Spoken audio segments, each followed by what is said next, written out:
Hi guys, welcome back to the cabin. It's kind of cool out there. I just started a fire. I think we're right at about 48 degrees Fahrenheit, and yeah, so it's nice to get that fire rolling right away in the cabin when we first get up to the cabin.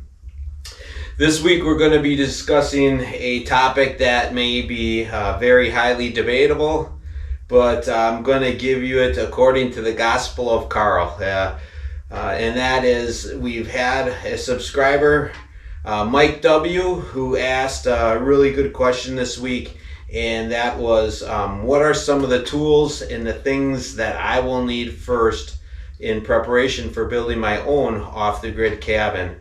And so I'm going to share that with you, and I know it's going to be really highly debatable amongst people that are out there, but I'm going to tell you the things that I needed. And you know, if you can think of a few more things that would be very helpful to anybody, leave a comment in the comment section, because there's a lot of people that go through and read the comments you know, after they're done watching the video. So this week I'm going to show you the things that I bought and that I used and that were the most helpful for me. And yeah, stay tuned. We'll go ahead and get into those things here next. Wow, what a huge difference one week makes. Take a look behind me. We don't have any trees with leaves left on them anymore. I'm going to quick run out to some of my security cameras that I have, or trail cameras that I have, and pull the SD cards off them and see what we got running around on the land, and I'll share that with you at the end of this video. So if you want to see what type of wildlife we have running around out here, stay tuned at the very end.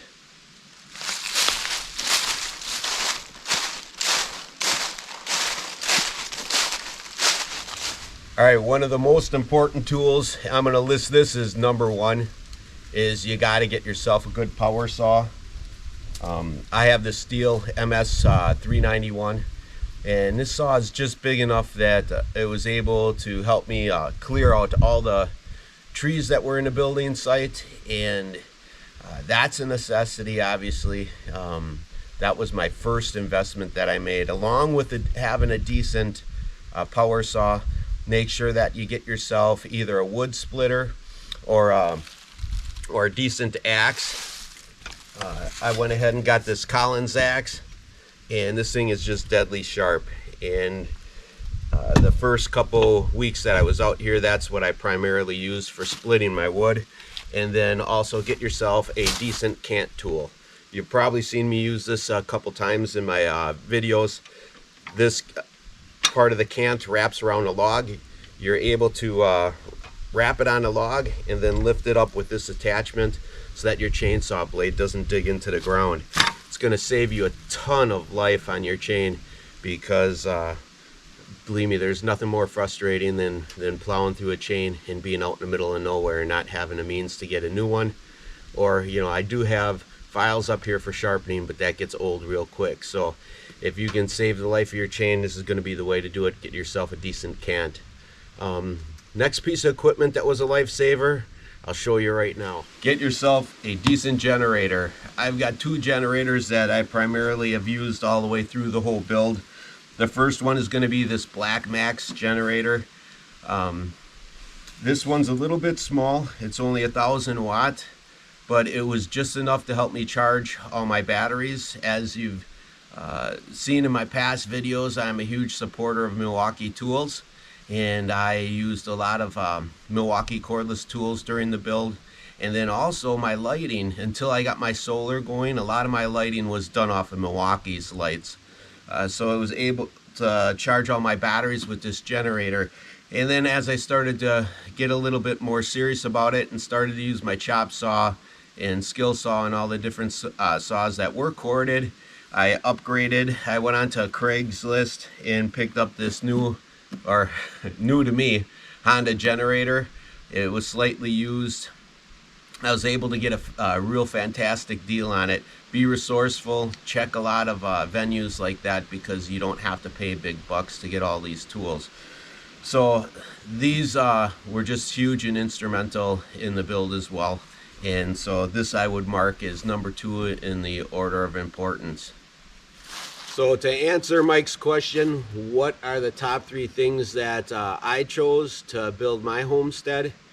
Here's my third choice, and it is having some type of 4-wheel drive ATV, or maybe even a tractor. I think a tractor a tractor would probably be the best choice, because you can have a PTO that runs all sorts of equipment off of it. The ATV for me was a great choice because I built my cabin on a budget, and what I primarily needed this for was, number one, when you purchase your land, you want to get out and get familiar with the land, and the ATV worked great for me being able to access all points of the acreage that I do have here. And for 2, it is a bit of a workhorse. When I put in my driveway, I had to clear out about 40 trees, and to pull them out with my truck would have been near impossible. And it was nice to be able to hook a chain up to the ATV and to cut the logs in 10-foot sections and skid them out with the ATV. This thing was a real workhorse. It did great work for me. I purchased this ATV from an elderly couple, and it barely had any hours on it at all. And I was able to get it for a very affordable price. I did have to stick a little bit of money into getting a tune-up into it, but it was definitely worth the money. So my third choice would be get a decent utility vehicle, or a tractor would be even better yet. And if you have unlimited funds, a skid steer and a mini excavator is ultimately the greatest assets that I was able to have to be able to use here on the property. So yeah, that's those are my top 3 choices. Stick around and watch these little clips that I've got on one of my trail cameras. It's been pretty interesting. Normally I've had a ton of problems with bears up here. This year I opened it up to a bunch of bear hunters to come through and to practice with their dogs, and they pushed pretty much all the bears out of here. So I didn't have any problems with bears this year breaking into the cabin or damaging any of my tree stands. I did things like I bought those 5th Ops perimeter alarms, and I strung those out around the doors of the cabin and put them around key areas that the bears were targeting, and that really did its job. So if you haven't checked that video out yet, go back in my video list and check out some of my older videos. I do have a video that is specially dedicated around the 5th Ops perimeter alarm. And for those of you that might be having problems with the wildlife around you or with people, those perimeter alarms do a very efficient job.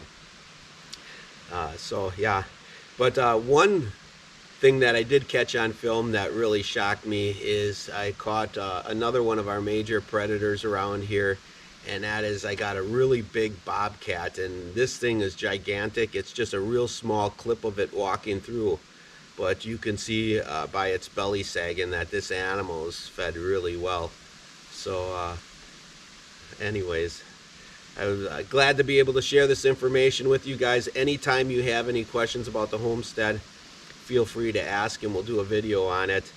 We are going to get back to the build. I'm a little disappointed with everything that we've done this year. I wanted to be able to get more work done here. I still have to build a bathhouse, and I still have to finish the upper part of the cabin. I haven't done anything really in the lofts yet.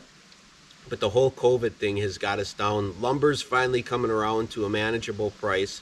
So I do have an order in, and I'm waiting for some knotty pine that I want to be able to finish parts of the loft with. And that'll be in an upcoming video pretty soon. And I'm not too worried about that because that's a lot of work I can do during the winter months. But yeah, I'd love to get back to the build. I realize that a lot of you guys are chomping at the bit to see what we're going to work on next. So that'll be in the near future. The bathhouse, this fall, I am going to continue on driving that sand point that's right off the back of the cabin. I have found out that even though the pitcher pumps that I'm using that only suck up to 25 feet of pressure up for the well, those aren't my only resource that I have. And thanks to a lot of you subscribers, you have shared different tips about deep well pumps. And so I think I'm going to go ahead and continue to drive that sand point down. I'm going to drive it up to 50 feet. If I don't get any water by 50 feet, I think then I'll call it quits. But I remember my grandfather, when he drilled his well, he went down about 50 feet, and when he hit it, the water actually came up like a bubbling artesian well, and he had to cap it because it was starting to flood his yard. So I'm kind of hoping, his cabin wasn't too dreadfully far away from here.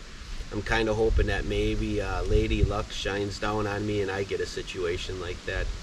But we'll see what happens. So we do have some build stuff coming up.